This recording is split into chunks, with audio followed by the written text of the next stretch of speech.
This section assesses correct and uniform leg action. The leg must spring free and natural from the haunch, and as each leg swings forward, it must bend enough at the knee for the foot to clear the sand. With toes slightly pointed, the foot is carried straight to the front without being drawn back, resulting in the ball of the foot being placed firmly upon the sand and the knee being straight without jerking the body. You will see some fairly new teams that will lift the foot up at the back like this. You'll see them feet going like that, whereas the good teams are always going forward.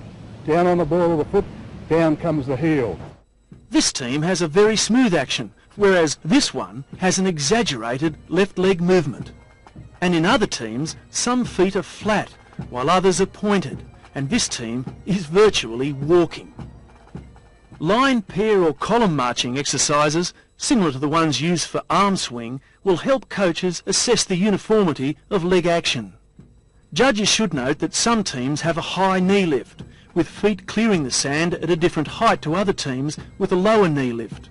But both are acceptable, as long as there is uniformity within a team. And judges should adopt a crouching position to assess the uniformity and correctness of leg action as the team passes by.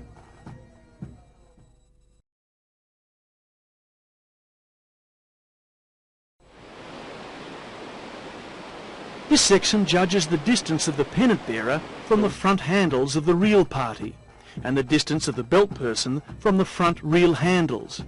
It also assesses the position of every other team member when addressed at 90 degrees to the direction in which they are marching.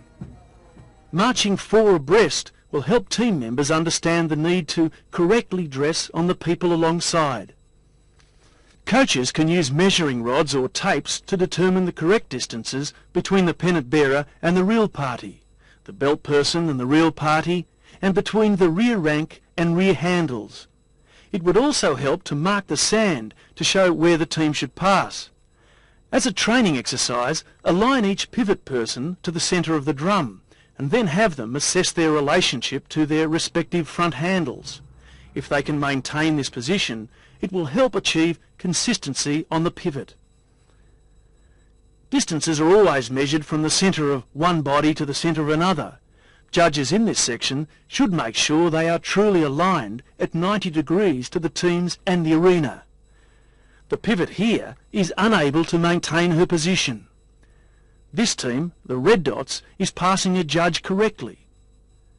Now we can see the white dots making mistakes. Once again, judges should record the faults and, if possible, indicate the relevant errors, noting that deductions are made on the basis of 1 point per file or rank, not per person.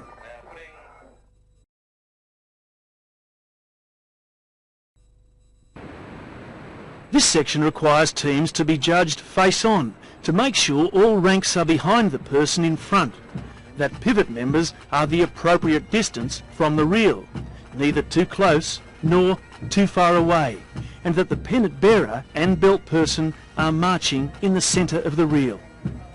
During training, coaches should make sure the correct positions are marked as the teams approach the wheel. Pennant bearers must determine their line well before the wheel, thus avoiding any late manoeuvres which might give a skewed appearance. Judges for this section should draw a line parallel to the imaginary start line for the wheel, but further extended from the arena, and mark it with the correct spacings beginning 1.2 metres or 0.9 metres for juniors, and across from the wheeling peg. This will give suitable points to judge the inside ranks of the reel, the pennant bearer and belt person, the outside reel members and the outside ranks.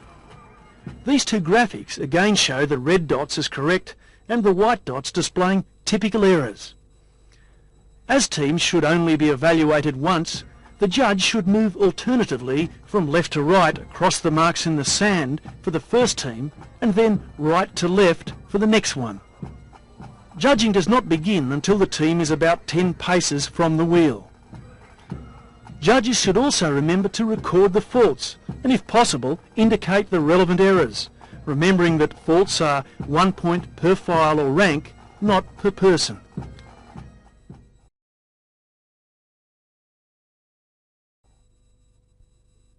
The The body should be perfectly upright, neither leaning forward nor backward, with the head slightly higher and the eyes looking straight ahead. This team is good, both relaxed and natural, with no evident stiffness. Now we see a team with some heads up and some down. Coaches should notice the differences that varying physiques give to a team's appearance and try to match members marching alongside each other, such as reel carriers.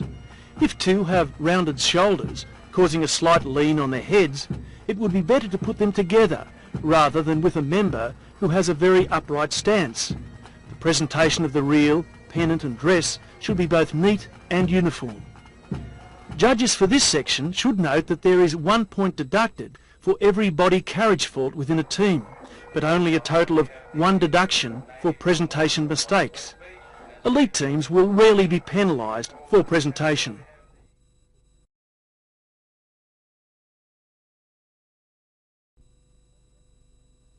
The correct length of pace is 47 centimetres or 36 centimetres for juniors, judged over a distance of 4.7 metres or 3.6 metres for juniors on the pennant bearer's march of 10 paces. Now, 1, 2, 3, 4, 5, 6, 7, 8, 9, 10. Spot on. He has to do 10 paces there, very good. A variation of 1 pace either side is acceptable, so that a team marching 9 or 11 paces over the 4.7 metre distance, 3.6 metres for juniors, would be judged to have the correct length of pace. Regular disciplined marching between 2 marks, chosen by the coach to represent the correct length of pace, say over 10, 15 or 20 paces, is a valuable exercise. Whilst the pennant bearer's length of pace sets the standard, such exercises help members appreciate marching at the correct length of pace. Coaches should regularly check the length of pace during training by placing several marks, 4.7 metres apart or 3.6 metres for juniors, either on a rope or in the sand. This will ensure the team is performing against the standard judging.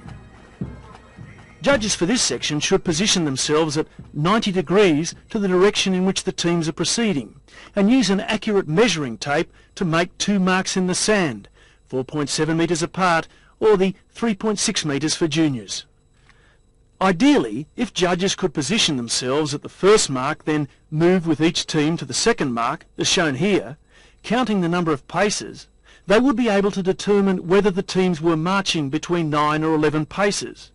But as this is not practical, judges should position themselves well back to avoid error of parallax as much as possible, and make the same assessment of each pennant bearer passing through the mark sector as illustrated here.